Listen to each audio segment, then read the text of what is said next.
Shalom, irmãos. Shalom mesmo, shalomzão, tá todo mundo aí? Bom, chega pra cá. Vai sair antes? Então fica aqui. Uma coisa que eu observo. Tudo bom, minha bênção? Uma coisa que eu observo, Anselmo, as pessoas quando vão no teatro, pagam uma grana para assistir um show, elas fazem questão de ocupar quais os lugares? Os primeiros, né? Mas na igreja as pessoas vão para os últimos. Me explica isso. É de graça, o pastor não tem mau hálito, está se falando palavras de Deus, mas os caras sentam lá atrás, já reparou? Jesus amado. Irmãos, a gente está tratando sobre o mestral, né? E eu vou aproveitar que tem professores aqui. Hoje vai começar o mestral. Hoje vai começar o mestral. A gente tratou sobre o pastoral e eu vou ter que correr porque eu estava conversando com uma pessoa, eu dei muitas aulas sobre o profético. Foi bem denso, né? E o mestral e o pastoral, para mim, apesar de terem sido 2 ou 3 aulas só, acho que 2 aulas sobre o pastoral, mas a da semana passada foi muito pauleira. Para mim, a aula da semana passada foi muito, fala igual lá no Rio, a gente fala, foi punk. Oi? Foi bem trash. E uma das coisas que eu falei aqui, porque tem coisa que eu não escrevo e falo, né? Uma das coisas que eu falei aqui é que no pastoral se lamenta por quem vai. No apostólico a gente se preocupa com quem a gente envia. Isso foi muito... É duro de se ouvir, mas é muito verdadeiro. Então, glória a Deus, porque a igreja ela precisa daqueles que se preocupem com os que vão, mas também precisa daqueles que se importam com os que são enviados. Por isso que existem 5 ofícios, cada um tem um coração para olhar a igreja de uma forma. Então, do mesmo jeito que a igreja precisa ter pastores, ela também precisa de um coração apostólico. Amém, irmãos? Para que ela cresça com equilíbrio. E hoje a gente vai falar sobre o mestral. Efésios 4:11 diz que Jesus, subindo ao céu, deu dons aos homens, e a uns ele deu para apóstolos, outros para profetas, pastores, evangelistas e mestres, visando o aperfeiçoamento dos santos para a obra do ministério. Então, ele diz que deu uns para mestres. Essa palavra, para você eu estou vendo aqui pelo menos, acho que 3 professoras. O que é ser mestre, Fátima?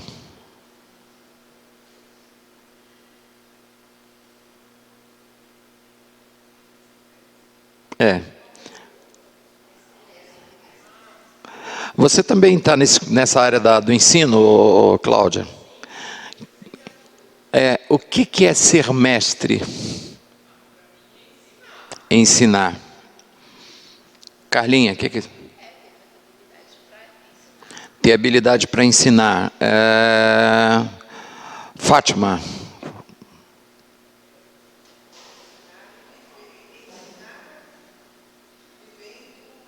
O conteúdo que se ensina, né?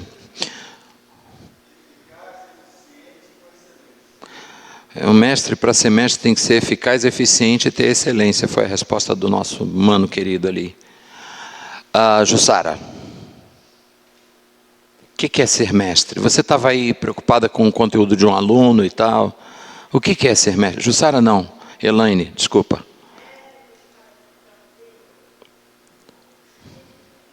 Tira a máscara para eu te...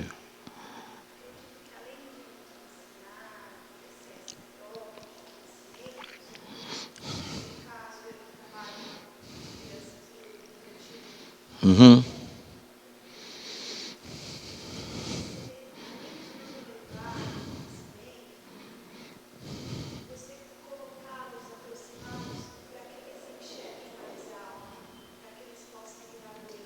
Sim.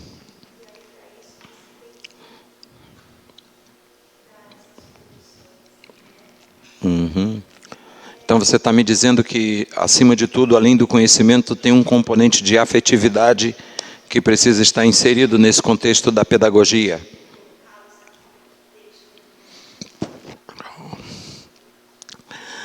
Bom, quando a Bíblia fala sobre doutores ou mestres, a palavra grega que foi usada para expressar essa visão, Emanuel, é a palavra didaskalos, ou didáscalos, que significa exatamente aquele que ensina. Quando a gente, que deriva a palavra didática, né? É didascalos. Quando você vai pensar em mestres, em professores, em doutores, algumas traduções do Novo Testamento diz que apóstolos, profetas, evangelistas, pastores e doutores, né? Trouxe um doutorado para os 5 ministérios. É um upgrade, é. Mas quando você vai pensar em mestres, eu não fiz licenciatura em nada. Eu sou um leitor quanto mais, e quanto mais eu leio, mais eu leio. E eu estava lendo sobre essa questão do ensino e eu percebi, Jussara, que existem 2 tipos de professores. Tem o professor eficaz e o eficiente, que são coisas distintas. O eficiente, ele está dentro daquele contexto do cara ou da professora que cumpre todo o protocolo que a escola estabelece. Então ele é eficiente. Ele faz lista de chamada, ele tem a aula toda programada, ele tem atividade específica, ele busca olhar as necessidades da turma, enfim, ele tem todo um trabalho. Esse é o eficiente. O eficaz é aquele que faz tudo isso e consegue abstrair resultados muito positivos da turma. Então, quando a gente vai pensar no ensino dentro do contexto apostólico,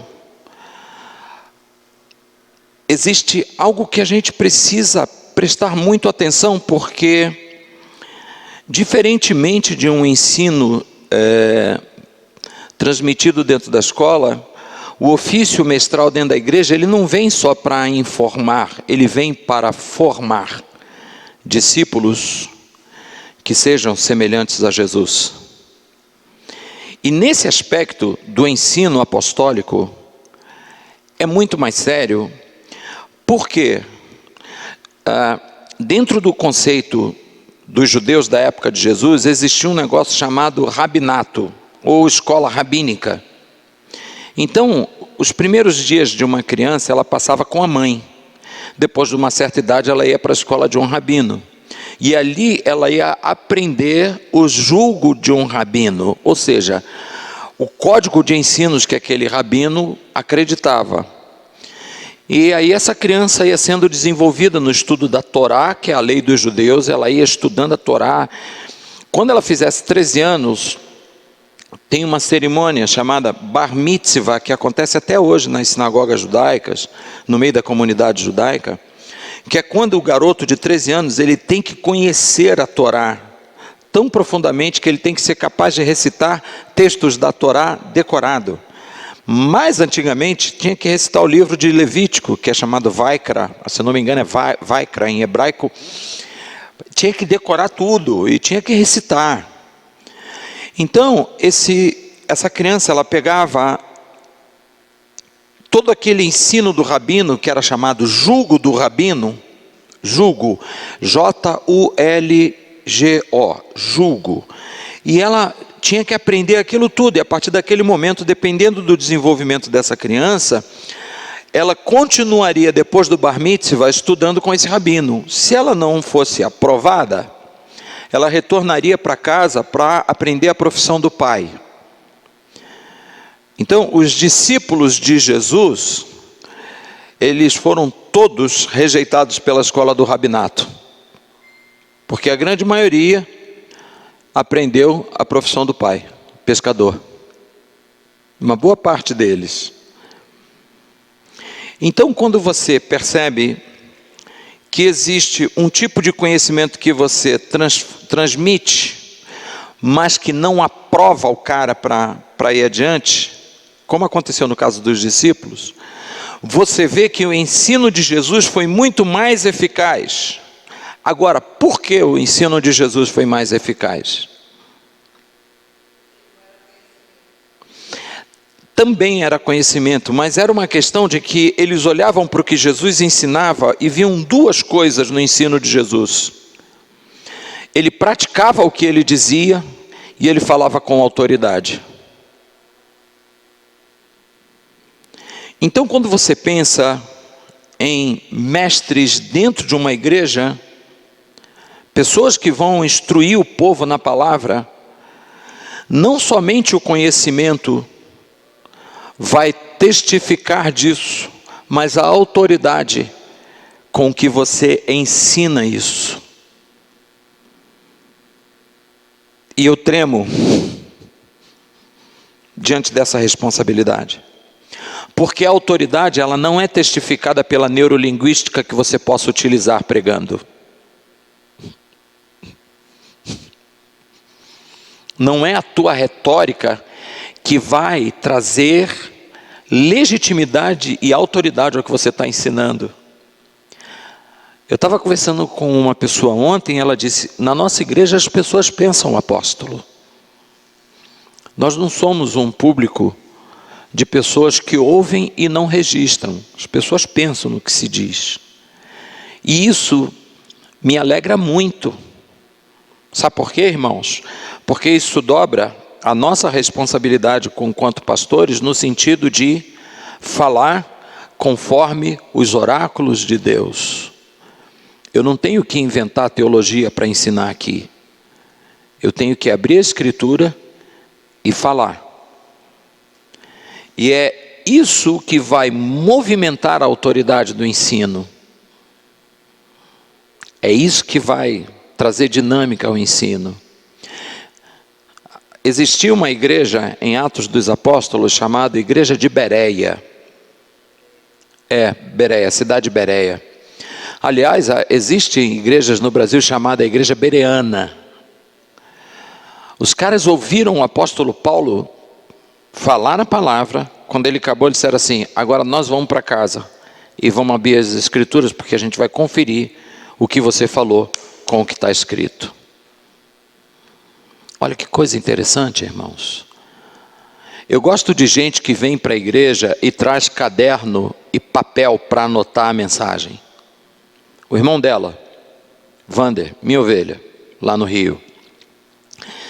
O Vander, ele vem de igreja batista. Teologia concisa. Batista não é batista por acaso, ele sabe por que é da igreja batista. Quem vem de igreja batista sabe disso. Sistematicamente, a teologia batista é uma das mais centradas nas Escrituras. Quando você vai falar de teologia sistemática com um batista, principalmente se ele for pastor, você vai falar com alguém que estudou para conversar com você. E o irmão dela é pouco inteligente.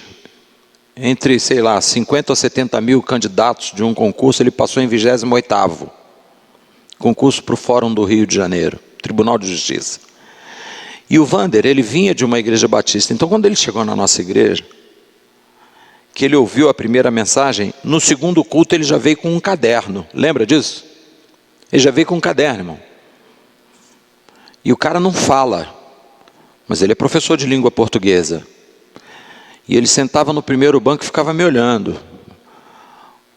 Aí eu falava um negócio, ele anotava. Falava outro negócio, ele anotava. Eu estou vendo que o cara... Falei, Jesus, esse menino parece um escriba. Tudo que eu falo, ele escreve.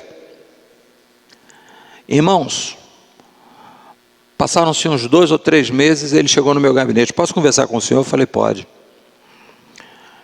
Eu estou um tempo vindo aqui, mas eu não tinha me decidido ficar aqui, porque eu queria primeiro ouvir a palavra.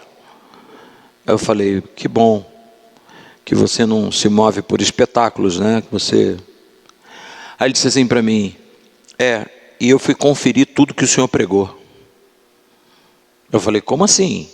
Ele falou, eu escrevi tudo que o senhor pregou e fui pesquisar. E o interessante é que tudo que o senhor prega está alinhado com fulano, fulano, fulano, fulano. E ele disse 5 pregadores, dentre os quais Luiz Hermínio e Luciano Subirá. Eu falei, é mesmo? Aí ele falou, é. Eu falei, glória a Deus. E a partir desse momento virou meu discípulo. E o detalhe é que o Wander fazia questão de andar comigo. E isso era o que acontecia com o ensino de Jesus. Jesus não ensinava simplesmente comunicando ensino. Ele ensinava comunicando e vivendo o que falava. E como os caras andavam com ele, os caras falaram, meu, é isso aí. Porque hoje, a minha experiência na faculdade de História foi muito engraçada. Eu desde criança tenho ojeriza por comunismo, porque como eu venho de Igreja Batista, o movimento de missões na Igreja Batista, principalmente missões estrangeiras, mundiais, é muito acirrado, muito organizado. A Igreja Batista tem missionários no mundo inteiro. E vira e mexe, tem um órgão da Convenção Batista Brasileira chamado Junta de Missões Mundiais. Eles enviam os missionários para o exterior, sustentam esses caras e, de vez em quando, eles chamam os caras de volta para o Brasil para os caras darem relatório nas igrejas. Então era comum a gente receber missionário brasileiro que estava nos países africanos, na Cortina de Ferro, Albânia, antiga União Soviética, nos países comunistas, Romênia. E eles chegavam e falavam das terríveis situações que como missionários eles viviam. Perseguição, prisão, eles testemunhavam de coisas tremendas. E aí eu tomei ojeriza de comunismo. Ojeriza. Porque eu entendia que aquilo que me impede de crer em Deus e que me obriga a fazer do Estado o meu Deus, não é bom. Passou o tempo, fui estudar História. E aí, numa aula de Sociologia, eu era o único crente da sala. Numa aula de Sociologia, que eu não estava porque eu fui para o culto, eu já era pastor, o professor aproveitou e dividiu a turma em grupos para fazer trabalho sobre os sociólogos do iluminismo, né? Então, Immanuel Kant, Emile Durkheim. E aí ele dividiu a turma em grupos e aí cada grupo escolheu o seu sociólogo e sobrou um, Karl Marx. Aí ele falou assim, cadê o pastor? Ah, ele não veio hoje, tal. Então avisa ele que ele está responsável por dar uma aula sobre marxismo. Aí quando eu cheguei no dia seguinte na escola, a aula dele era quarta, eu cheguei na quinta, aí o pessoal, aí reverendo, tem uma bucha aí para você. Eu falei, o que é? O professor de Sociologia disse para o senhor fazer o trabalho de Marx. Eu falei, hein? Não vai ser prova, vai ser só o trabalho. Eu falei, mas quem é que está no meu grupo? Aí eles falaram, é carreira solo. Aí eu falei, desse jeito vai ser carreira subsolo. Tá bom. Eu tive um mês para ler tudo que eu podia sobre Karl Marx. Aí eu fui pesquisar o Capital, né? As cartas de Bakunin, Engels, os mentores de Karl Marx, coisa que muito comunista daí não sabe nem que existe. Aí eu dei a aula sobre comunismo. Quando terminou a aula, ele chegou para mim e falou assim: pastor, o senhor tem certeza que é pastor? Eu falei: tenho. Pô, cara, eu sou comunista, você me convenceu a continuar sendo comunista. Que aula! Você não é comunista? Eu falei: não, eu só fiz isso porque eu precisava ganhar ponto. Não necessariamente eu acredito nisso que eu disse. Isso é só para te dizer que na retórica você pode convencer alguém. Só que, como mestre na palavra, você não vai simplesmente comunicar ensino, porque a igreja observa você. Sabia? Lá na Suíça, chegou uma moça para mim e disse assim: por que o senhor não fala para os maridos da gente ser igual ao senhor? Eu falei: porque ninguém tem que ser igual ao outro, a gente tem que ser igual a Jesus. Ela falou: não, porque a gente está observando o senhor, eu particularmente lhe observo muito.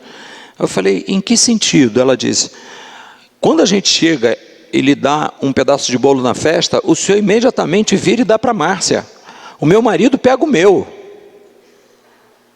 Isso é para você ver que as pessoas estão nos observando. E elas estão vendo até onde aquilo que você fala está alinhado com o que você vive. E é isso que vai conferir autoridade ao ensino de um mestre. Não é o quanto ele recita texto bíblico decorado, irmão. Não é.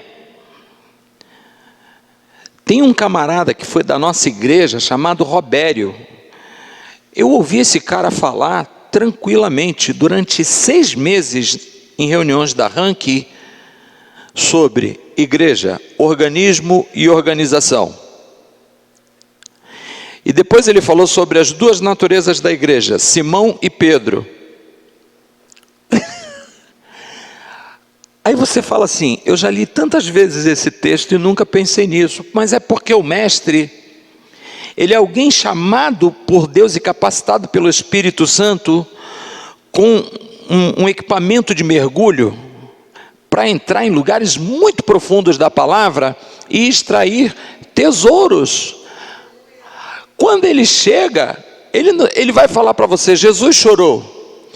Mas ele vai dizer com um significado que você vai parar e vai falar assim: eu nunca vi isso. Porque ele consegue não somente transmitir o conhecimento, mas ele consegue te perfurar com a revelação. E ele usa instrumentos da história, que tem eu ia trazer ele aqui, mas não deu tempo. Quando soube que ele estava em São Paulo, amigo do apóstolo Arles também, é o apóstolo Luiz Scultori. Ele tinha um instituto bíblico no Rio de Janeiro, ele saiu do Rio, foi para, acho que Londrina. Desse tamanhozinho, ele é do tamanho da Márcia.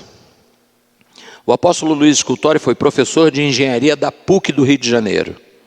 Cara inteligente? Pensa. Bam. Ele abriu um instituto bíblico na igreja dele chamado Flecha para as Nações. Só treinava líderes. Irmãos, o meu sonho é a gente chegar nesse nível, porque por aula eram 100 e tantos alunos. Sim ou não, Carla? Toda segunda-feira a igreja assim, de gente querendo aprender a palavra. Isso tem pouco tempo. Tem 2 anos. Eu estava na Suíça, eu vim ao Brasil, eu ia lá para tomar café com ele, ia assistir às aulas lá, participar e tal. Lotada a igreja. E detalhe, muita gente de outras igrejas. E aí eu queria trazer o Luiz Scultori aqui, porque ele estava em São Paulo, a esposa dele, a apóstola Márcia Scultori, faleceu. Ela estava internada aqui na Hospital das Clínicas. Quem cuidou dela foi a doutora Alina. Irmãos, Quando você ia assistir uma aula do Luiz Scultori, escolhe um texto bíblico aí. Me fala um texto bíblico, Fátima, qualquer. Romanos 12. Então, rogo-vos, pois, pela compaixão de Deus, que apresenteis os vossos corpos em sacrifício vivo, santo, agradável a Deus, que é o vosso culto racional. E não vos conformeis com este mundo, mas transformai-vos pela renovação do vosso entendimento, para que experimenteis qual seja a boa, agradável e perfeita vontade de Deus. Aí, o Scultori saía de Romanos 12, ia em Gênesis e começava. Porque isso é o mestre. Mas ele falava com tanta simplicidade, e ele fala com tanta simplicidade, que a gente olhava assim e falava, e quando a gente parava para bater papo? É uma aula. A conversa com o cara é uma aula.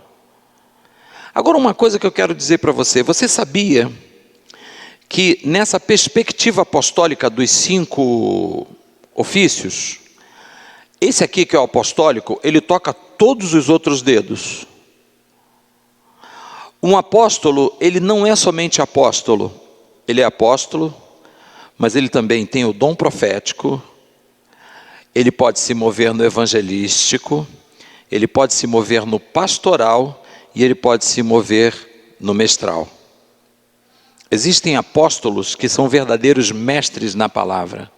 Existem apóstolos que são profetas. Que é Rony Chaves. Apóstolo Rony Chaves, você vai ouvi-lo pregar. Para você ter ideia da unção profética que está sobre ele, teve uma conferência do Bola de Neve aqui em São Paulo, lá na igreja, na Bola de Neve, na sede. Eu não sei o bairro que é aquilo ali. Na Lapa? Eu não sei onde é. É o antigo Olímpia. Não é? Aí, ele chegou para fazer uma ministração, e ele tem umas camisas assim bem escandalosas, bem havaianas, coisas assim bem coloridas. Ele mora nos Estados Unidos, né? Aliás, ele mora na Costa Rica. E ele tem uma voz assim. Quando ele chegou, que ele pegou o microfone, ele disse uma frase: glória a Deus. Irmão, começou um negócio de oferta. O apóstolo Arles estava lá. Um negócio das pessoas ofertando, que acabou o culto e ele não pregou. Ele só dizia glória a Deus, glória a Deus. E o povo levando oferta. Teve gente que saiu descalço. Foi para o altar, chegou lá, deixou o sapato. Chave de carro aos montes. Relógio aos montes. Dinheiro. E ele só falando glória a Deus, glória a Deus. Um mover profético que desatou tanta coisa na área de finanças. Mas existem outros apóstolos que quando abrem a boca é mestral puro. É um ensino mestral. E é uma capacidade que Deus dá para esse camarada de comunicar verdades do evangelho por uma perspectiva não de pregação apenas, mas de ensino. Tem diferença? Tem diferença você pregar e ensinar? Tem ou não tem? Veja bem, existem 2 verbos no grego que estão atrelados aos ofícios apostólicos. O primeiro deles é kerusso. Repita comigo, kerusso, que quer dizer prega, pregar. Kerussoton logos, prega a palavra. Recomendação de Paulo na primeira carta a Timóteo. E existe o didascalo, que é ensinar. Amém? Então, olha comigo aí na tua Bíblia. Abre aí.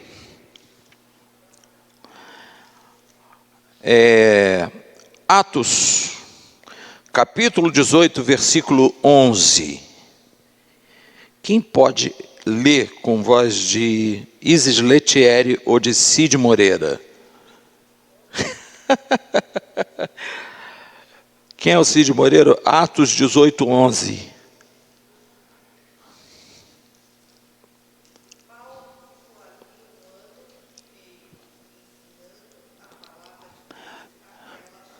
Ele ficou fazendo o quê? Ele ficou fazendo o quê? Aí não está querusso, está didáscalo, ensinar. E para que haja eficiência no ensino, eu listei 6 coisas. Não, peraí, 6 coisas. Primeira delas, empatia e paciência. Para você ser um mestre cheio do Espírito Santo no exercício do ofício mestral, você precisa ter empatia. O que é isso? O que é ter empatia? Então é o seguinte, é eu descer daqui e me sentar na cadeira do aluno. E não achar a dúvida do aluno uma coisa idiota. É perceber que a dúvida dele poderia ser a minha. Porque para você ter empatia, você tem que ter um pressuposto. Pergunta para mim, qual é? Humildade. É você olhar e ver que aquilo que você sabe não vai te colocar num lugar mais alto. É uma pena que a gente tenha que transmitir os cultos e eu não possa pregar andando no meio da igreja. Porque eu amo pregar tocando pessoas. Andando no meio do povo, porque eu percebo que o método de Jesus para ensinar era esse. Era andando no meio das pessoas. E aí eu fui dar aula num seminário lá no Rio de Janeiro. Irmãos, Deus me deu uma graça tão grande. Eu não gosto de ensinar música. Não gosto. Para dizer a você, eu detesto. Vlad, obrigado. Esse Vlad não existe, né? Obrigado. Tá bom. Não, eu vou ficar aqui. Eu fui chamado pelo diretor de um seminário para dar aula de música. Aí eu falei, tá bom. Quantos alunos eu tenho? Aí ele falou, bom, acho que uns 2. Eu falei, que bom. E eu fui dar aula para 2 alunos.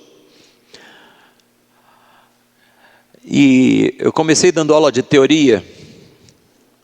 Você imagina o que é um cara passar o dia inteiro do trabalho para o seminário estudar à noite e ter aula de teoria musical? Esse cara tem que ser muito crente, irmão. Você falar sobre melodia, harmonia e ritmo. O que é melodia? Combinação de sons sucessivos. Sabe o que é isso? Não, então eu vou te dizer, é um som que segue o outro. Isso é melodia.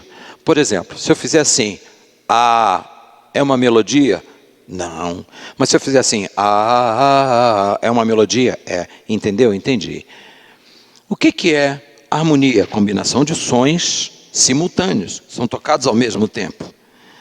Então, você faz A, eu faço A, ele faz A. Vamos lá, nós 3. Isso é uma harmonia. Agora vamos entender o que é ritmo? Combinação de valores. Você faz um A curtinho, ele faz um A mais prolongado, eu faço um A. Isso é ritmo. A gente vai compondo valores matemáticos de duração de tempo. Entendeu? Entendi. Tá. Aí é o seguinte, a harmonia, ela vai ser baseada em cima de uma melodia que você compõe. Você compõe uma melodia, existem regras de combinação de acordes que você vai... É como uma moça que acabou de tomar banho, vai no armário e escolhe uma roupa. Ela já é bonita, mas aí ela vai escolher a roupa para ficar mais bonita. A harmonia é o que vai embelezar mais a música. Entenderam? Entenderam. Eu dei 50 minutos de aula. Quando foi na semana seguinte, eu tinha 9 alunos.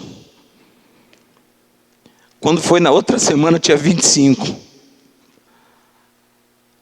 E eu falei, Jesus, que coisa legal. O senhor sabe que eu não gosto da aula de música, mas o senhor me abençoou. Por quê, irmãos? Porque a minha maior preocupação era ensinar de maneira que o aluno entendesse aquilo que, na minha perspectiva de professor, tinha uma linguagem.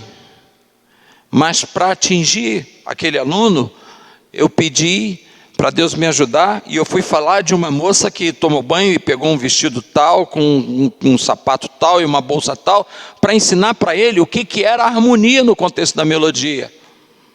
A moça era a melodia, depois que ela pegou os adereços, ela arrumou uma harmonia para ela. Foi a comparação que eu tive. Então, eu fiquei tão agradecido a Deus por isso. Porque quando você recebe de Deus a graça de ensinar, você precisa ter ativo no seu entendimento que aquilo que Deus te deu é para servir o teu próximo e não para humilhar o teu próximo. Então você precisa ter toda uma paciência para parar, ouvir a indagação, ouvir o questionamento e ser humilde, porque nem sempre você vai saber responder aquilo que te perguntam. Tem coisas que você vai me perguntar que eu vou falar para você: posso pedir ajuda aos universitários? Posso pedir ajuda às placas? E não há demérito nenhum nisso. Irmãos, os caras estavam andando com Jesus. Veio um endemoniado que eles não conseguiram resolver a questão. E aí Jesus entrou em cena e resolveu o problema. E a mesma coisa comigo. Se eu não souber te responder, irmão, eu vou te pedir uns dias. E vou sentar e vou estudar. Eu não vou querer te convencer, porque quem ensina não ensina para convencer alguém, mas para dar opção de reflexão e de escolha. Amém ou não? Eu não estou aqui para te formatar, mas para te trazer palavra de Deus que abra para você um leque, você diga assim: isso que o apóstolo falou, que o pastor falou, isso é uma verdade, tem coerência. Se eu comparar isso com isso aqui, o que eles estão falando é verdade. Aí você abraça a verdade. Porque até mesmo Jesus ensinou coisas que nem todo mundo abraçou. Teve gente que foi embora. Quando Jesus abre um discurso que as pessoas acharam que era antropofagia, porque ele diz assim: olha só, quem não comer da minha carne e não beber do meu sangue, não tem parte comigo. De que ele está falando? De antropofagia? Pegar um pedaço do braço de Jesus, jogar um molho shoyu em cima e dar uma dentada? Não, ele está falando de aliança, que só vai ter parte com ele quem tem aliança, amém ou não? E ele está falando de sangue, que é vínculo de aliança. Aí os caras disseram: esse discurso é muito duro, a gente não suporta. Ele falou: tchau. Eu já disse a vocês, com um pastor, que Jesus dificultava na entrada e facilitava na saída. Esse discurso é muito duro. Arrivederci, no bom italiano, hein? Aqui nós temos descendentes italianos, né? Arrivederci. Ou se fosse descendente de pernambucano, ia dizer: pega o beco. No Rio de Janeiro tem outras expressões, né? Ou então no Nordeste: vai te lascar. Rala o peito, no Rio de Janeiro é rala o peito. Então, quando você ensina, você está colocando diante da pessoa algo que possibilita abrir um leque de entendimento, irmãos. Agora, é bem verdade que quando você ensina à luz do Espírito Santo, o poder de convencimento do Espírito Santo se manifesta. E aí agora não é mais uma questão de comparativos, é uma questão de convencimento. Ao mestre não é dado o direito de convencer. Vocês concordam comigo? Os professores que estão aí concordam comigo? Ao mestre é dada a oportunidade de colocar à mesa e dizer: vem. Agora o Espírito Santo, irmão, convence. Eu aprendi com o Dr. Myles Munroe, e eu cheguei a comentar isso com vocês aqui numa aula, que Deus, quando criou o homem, Ele mandou o homem dominar sobre tudo, mas não mandou o homem dominar sobre outro homem. Sabia disso? Deus fala, ó, domine sobre os peixes do mar, domine sobre as criaturas do céu, sobre as bestas feras do campo, domina sobre tudo, governa sobre tudo, mas Deus não dá ao homem o direito de dominar sobre o outro. Agora, a Bíblia ordena a gente servir. Então, o mestre, ele não vai se colocar como o inquestionável na situação. E eu vou confessar uma coisa para vocês. No início do meu ministério, eu estava lutando contra tantas estruturas dentro de mim, e eu quero confessar isso para você. Uma delas era a soberba. Por quê? Porque eu tinha muito conhecimento. E eu sei que Deus me deu isso. Só que eu não acreditava a Deus a glória. E aí quando eu falava alguma coisa, eu falava com autoritarismo, e com inflexões neurolinguísticas, porque eu também sei que Deus me deu carisma. Então eu usava as ferramentas que Deus tinha me dado para virar peito de pombo. Isso é gíria de músico. Sabe como é que é peito de pombo? Insufladão assim, né? Já viu? Nunca viu um peito de pombo? Lá em Portugal eles comem pombo, petisco. Eu fui pregar numa igreja de cigano e tinha um irmão que o sobrenome dele era Pombo. Aí o pastor falou, cá nós estamos hoje com um convite para irmos à casa do nosso querido diácono, irmão Francisco Pombo, que aliás é um ótimo petisco. Mas eu assumia essa coisa do ensino por uma perspectiva vaidosa, orgulhosa e soberba. E o Espírito Santo começou a ir me confrontando, e sabe uma coisa que Deus fez? Foi tirar de mim a oportunidade de falar.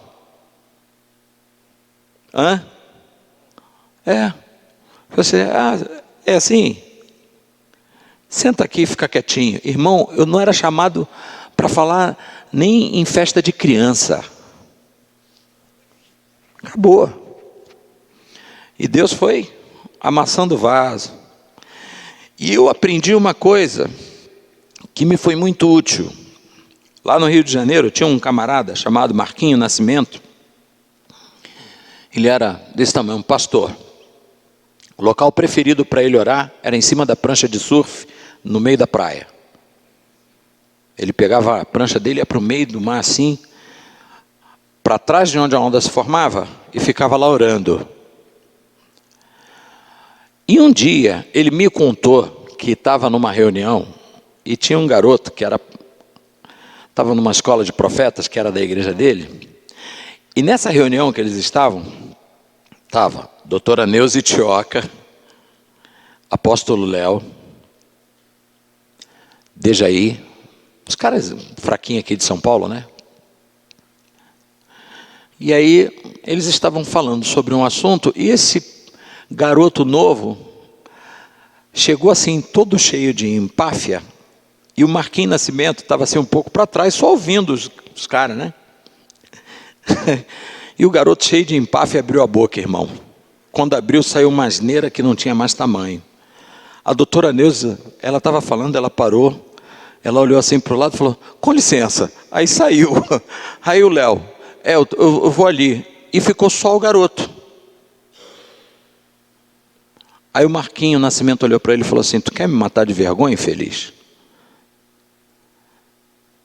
Ele sabe que você é da minha igreja. Será que você não aprendeu que numa reunião como essa que a gente está tendo aqui, é muito mais sábio a gente calar a boca e ouvir os caras estão falando, porque eles têm o que ensinar e nós temos muito para aprender. O que aconteceu? Quando eu vi essa situação, irmãos, o Espírito Santo falou assim, entendeu, bonitão? Eu falei, entendi. Aí um dia eu convido para pregar lá no Rio de Janeiro. Olha o time que vai, Otávio, Paulo de Tarso, Rosana. Eu parei do lado deles e fiquei igual canário na muda, irmão, não falava nada. Eu só ouvia. E aí num determinado momento da reunião, eles estavam falando sobre a voz de Deus. E eu estou ouvindo tudo que eles estão falando. Aí de repente o apóstolo Paulo olhou para mim e falou assim: e você, Davi, não fala nada? Eu falei: não, está muito bom ouvir. Não, mas eu queria te ouvir. Eu falei: não, mas eu estou gostando de ouvir vocês. Não, mas eu acho que você tem alguma coisa para nos dizer. Eu falei: não, tenho mais para escutar. Ele falou: vai, rapaz, fala logo. Aí o Espírito Santo falou assim: fala para ele sobre frequência. No mundo do Espírito. E eu comecei a falar para eles sobre a frequência do reino. E o Paulo, chegou num determinado momento, o apóstolo Paulo falou assim: pastora Márcia, aonde que ele está bebendo dessa água? De que fonte ele está bebendo? Aí o Senhor falou: sabe por que ele está fazendo essa pergunta, Davi? Porque agora o ensino foi com humildade e quebrantamento. A tua palavra agora foi debaixo de quebrantamento. Então, uma coisa que eu listei ali, que o mestre precisa ter, é empatia e paciência. A outra coisa que eu anotei aqui, que o mestre precisa ter, é que ele precisa dominar o conhecimento. Amém? Você precisa dominar o conhecimento das Escrituras. Eu tenho um sobrinho que ele vai casar sábado. Ele é formado em física pela Universidade Federal do Rio de Janeiro. Pensa num negocinho desse tamanho assim, mas que é um gênio. O bichinho é inteligente demais. E ama a palavra de Deus. Ama, ama, ama. Aí um dia eu estou em casa, Deus falou assim comigo: vai ler sobre astrofísica? Eu falei: Jesus, mas que não tinha um negócio mais fácil não, gibi da Mônica, uma coisa mais... Astrofísica, para ler sobre astrofísica. No dia seguinte, meu sobrinho me liga: tio, tem um negócio para lhe recomendar. Eu falei: o que é? Que ele fica me ligando para me dizer nome de livro. Eu falei: o que é, Rodrigo? Ele falou: procura um livro chamado Mostra-me Deus, de um autor chamado Fred Hearing. Aí ele tirou, mandou a foto da capa. Sobre o que era o assunto? Astrofísica. As provas da existência de Deus diante da ciência. E aí o autor, que é um jornalista, foi procurar as evidências conversando com gente que ganhou o prêmio Nobel de Física, de Química.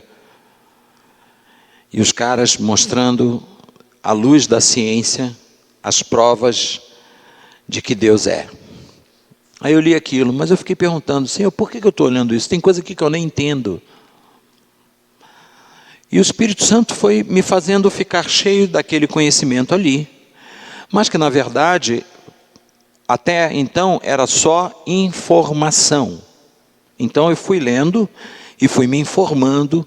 Por exemplo, processos que a NASA tem, projetos, um deles chamado SET, que está verificando a presença de frequências de rádio no espaço.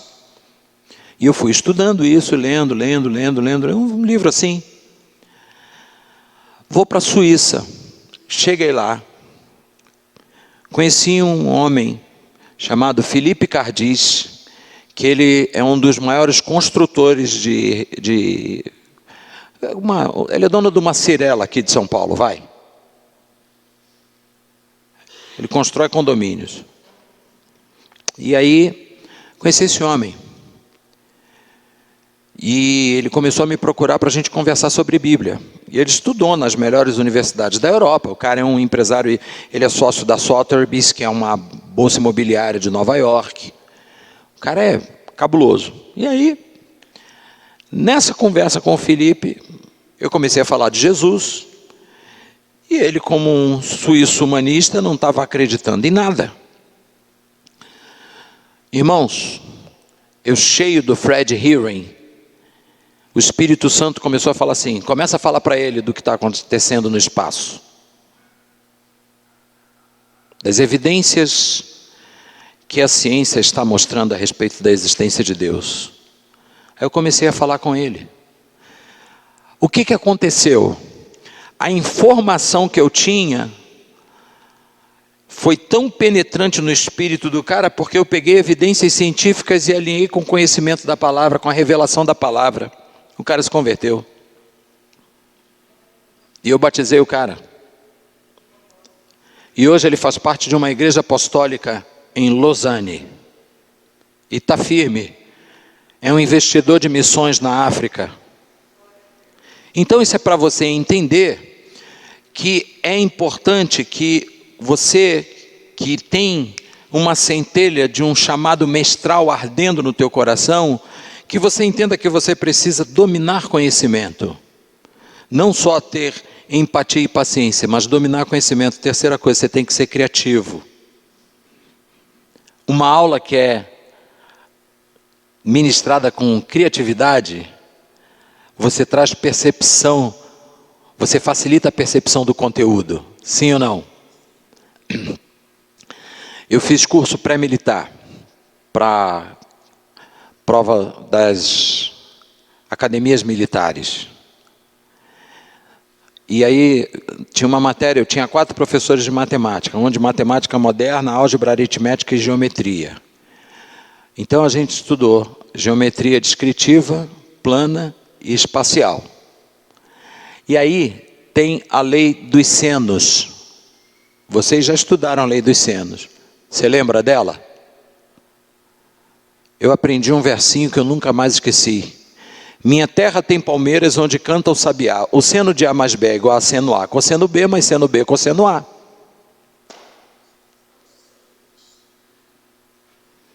Criatividade do professor em fazer um versinho com a lei dos senos. Sambinha para aprender regra gramatical da língua portuguesa, dos pronomes oblíquos. Me te se o alê, nós vós ser os alhês, me comigo ser contigo. Aprendi. Criatividade de quem ensina. Você quer comparar isso com as Escrituras? Jesus era muito criativo na forma de ensinar. Os caras vão perguntar para ele se é lícito pagar o tributo a César. Aí Jesus fala assim, me dá uma moeda. Essa resposta é cabulosa. Qual é a foto que está aí na moeda? É do César, então dá ele o que é dele.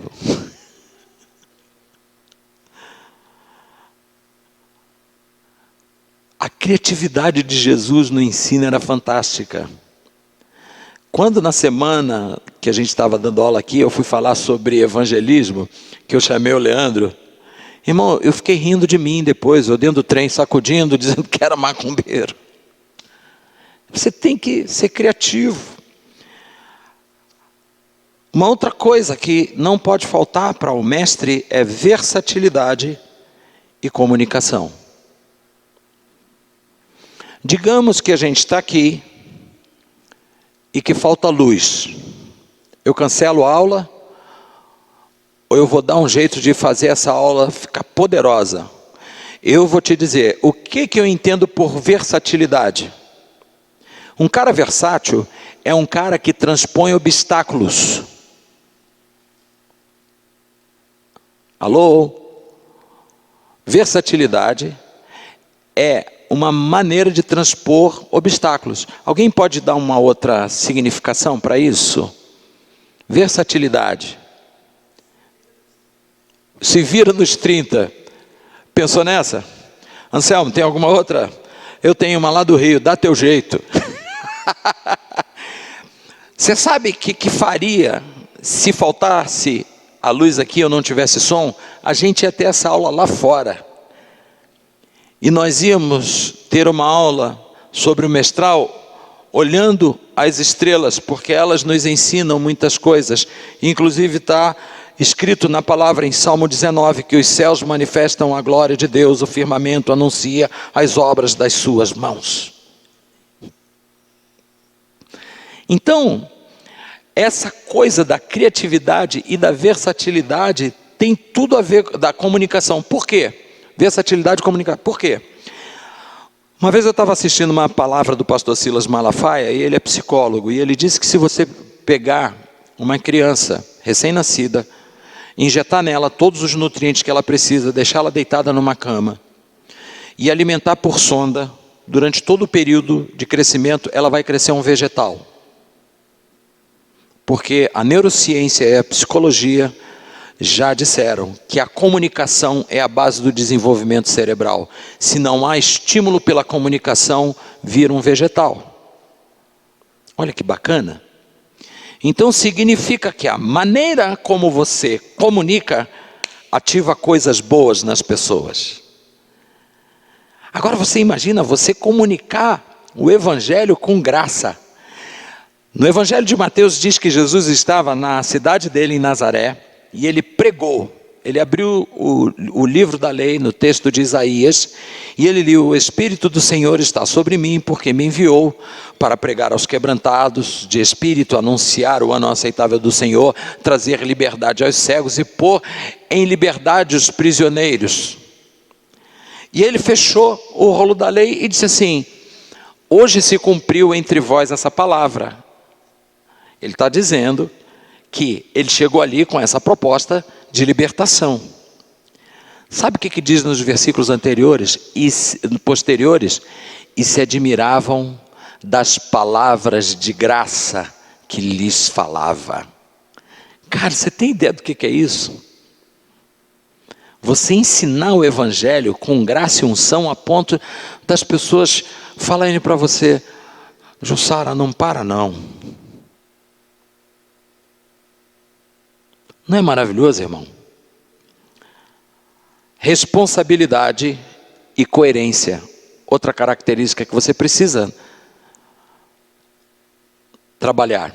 Responsabilidade e coerência. Responsabilidade com o quê? Com a verdade do que você está ensinando sobre tudo. E com os alunos que você recebe de Deus. Por quê?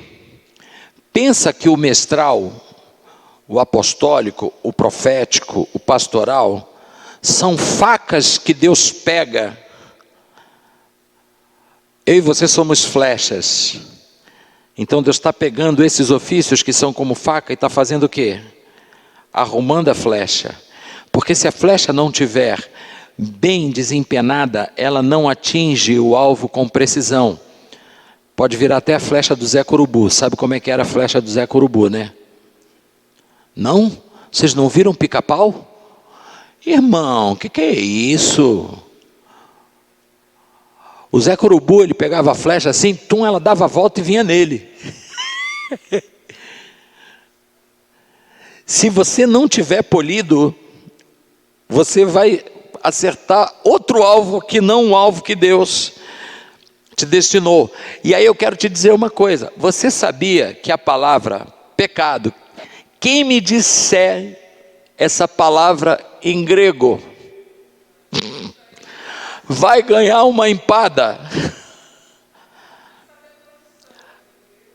A palavra pecado em grego é hamartia, que quer dizer errar o alvo.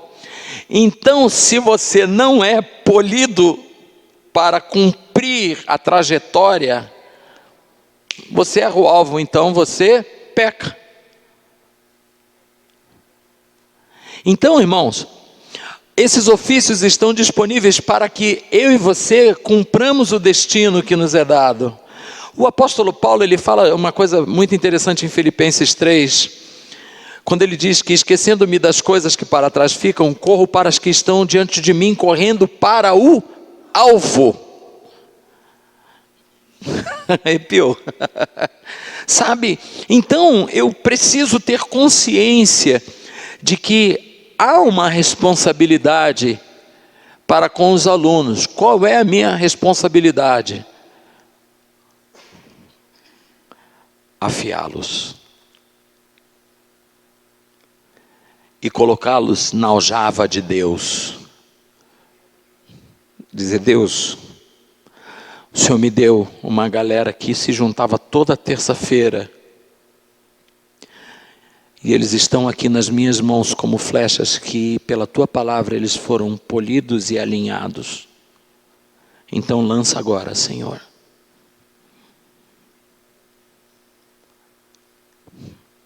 Eu amo ver vocês aqui, cara. E não é porque eu estou procurando plateia. Não é isso. É porque eu sei que devagarzinho o Espírito Santo, Anselmo, está pegando a faca e está alinhando as flechas. Eu quando olho para vocês duas assim, me dá uma alegria tão grande. Porque Deus tem trazido um alinhamento para o altar da nossa igreja muito interessante. As coisas que a pastora Esther não sabe que eu lecionei no Bible, ela ensina para a Jussara. E a Jussara fala assim, foi o que o apóstolo falou ontem. E aí eu olho para a Elaine, no dia das mulheres lá, eu estava tocando. E quando deram a oportunidade para a Elaine falar, ela abriu a boca com graça e autoridade. E eu nunca tinha ouvido a Cláudia ministrar, e eu fiquei surpreso com a autoridade do ensino. Eu nunca tinha escutado a Val ministrar, e eu falei, caramba, Jesus. E eu me sinto hiper feliz, porque de alguma maneira eu sei que Deus usou esse ambiente aqui para contribuir com alguma coisa. Aí eu olho para ela e eu vejo o discipulado que a Fátima faz com ela. Irmãos, eu sou músico profissional há 40 anos. Eu exerci minha profissão desde 1984. Gravando com muita gente que você conhece. No Rio de Janeiro, eu fui o primeiro músico a sair da igreja para gravar os evangélicos. Era um trombonista chamado Gessé Sadoc e eu. O Gessé Sadoc é da Orquestra Sinfônica Brasileira, trombonista. Um assembleano cascudo, gente muito boa, um cara cheio do Espírito Santo e um trombonista assim. E eu contrabaixista. E aí os caras começaram a pegar os discos que eu gravava e eles estudavam as coisas que eu gravava. Irmãos, para a honra e glória do Senhor Jesus, passaram-se 30 anos. E tem um baixista no Rio chamado Marcos Nato, que ele toca com a Cassiane. Pensa num cara que toca contrabaixo. Eu não pego nem no baixo perto dele. Fui num workshop de contrabaixo do Marcos Nato. Estou lá atrás, na mesa de som, me deliciando vendo o cara tocar. Falei, e ele é crente, nosso irmão em Cristo. Aliás, todos os músicos com quem ele trabalha são cristãos. E ele não toca fora da igreja. Aí o Nato arrasando, irmão. E não é por falta de convite não, tá? É porque ele disse, o meu talento não vai para o diabo. Aí, Nato arrasando lá, tocando pra caramba. E eu me deliciando. Aí ele acabou de tocar uma música, chegou alguém lá no ouvido dele e falou um negócio. Aí ele falou assim, galera, e o troço cheio, hein? Tem um cara aqui que eu quero homenagear. Porque ele foi o cara que acendeu as luzes da pista para a gente decolar. Quando eu comecei a tocar, eu comecei tirando as coisas que ele gravava. David Moura, você está onde? Eu falei, ele está falando de mim? Aí ele disse, vai Davi, você está onde? Sério que você está aí? Aí eu levantei a mão lá atrás, aí ele falou assim, galera, esse cara gravou fulano. E eu comecei tirando o que ele gravava. Sabe o que o Espírito Santo ministrou na hora para mim? Alguns anos atrás, talvez eu dissesse para mim assim, você é o cara. Mas o Espírito Santo na hora acendeu em mim o seguinte sentimento. Davi, que coisa gloriosa é quando você consegue inspirar pessoas a irem além do lugar que você foi. Isso é o ofício mestral. É você habilitar pessoas a irem além de você. É você instrumentalizar pessoas para elas avançarem em direções que você não foi. E hoje, todo concerto de contrabaixista no Rio de Janeiro que eu chego, que eu sou convidado para ir, esse é o argumento dos caras, e eu me alegro no Senhor, eu digo, Jesus, obrigado. Porque de alguma maneira o Senhor me usou para fazer os caras serem melhores. Irmãos, isso não me denigre, isso me alegra.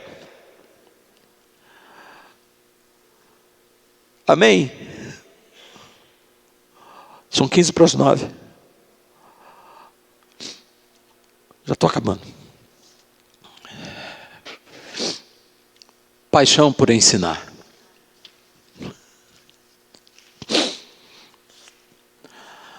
Você sabe que isso é uma coisa que mexe comigo? Quando eu entro na salinha lá, na minha sala, que eu abro o meu computador e vou estudar o que eu vou ensinar aqui para vocês, irmão, meu coração ferve. Eu amanheço o dia na expectativa do que vai acontecer aqui, porque eu sou um apaixonado por isso.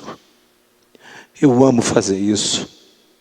Eu amo acender as placas para vocês decolarem. Eu amo acender as lâmpadas da pista. Eu amo olhar para vocês e ver vocês, e não importa se eu vou ficar olhando vocês decolarem, porque quer quem decole, quer quem fique, ambos têm que dar glória para aquele que capacita e que é tudo em todos. O Paulo ficou 1 ano e meio numa cidade ensinando a palavra. E eu estou muito satisfeito, porque semana que vem vai ser a nossa última aula desse período. Nós vamos ter o mês de julho de férias. Aí você vai poder descansar, rever tudo que você aprendeu, e eu te prometo que nessas férias eu quero agradecer a Deus. Obrigado você que assistiu aí vai assistir essa aula. Obrigado por você que tem me dado suporte e tem nos acompanhado.